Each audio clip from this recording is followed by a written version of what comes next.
This is the Lone Crater YouTube. We hope this video helps. You'll start by isolating the problem quickly. First, power cycle both the speakers and the audio source, then inspect and swap cables to rule out a bad lead.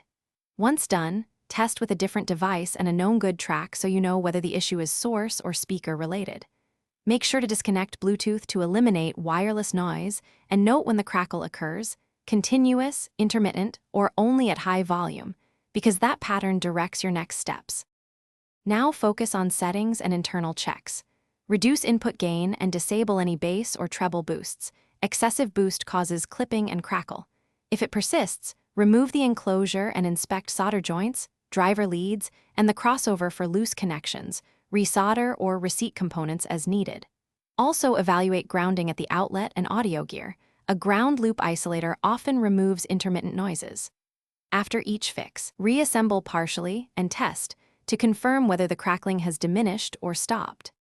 Finish by replacing any visibly damaged parts, tweeters, torn surrounds, or bulging crossover capacitors, because worn components reintroduce noise. Reinstall and run a burn-in track at moderate volume while monitoring for heat and renewed crackle, since thermal issues or intermittent connections often show up over time. Make sure to test with multiple inputs and sources.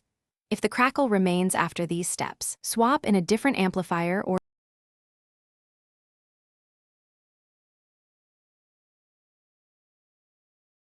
Thanks for watching. Consider subscribing if we helped you.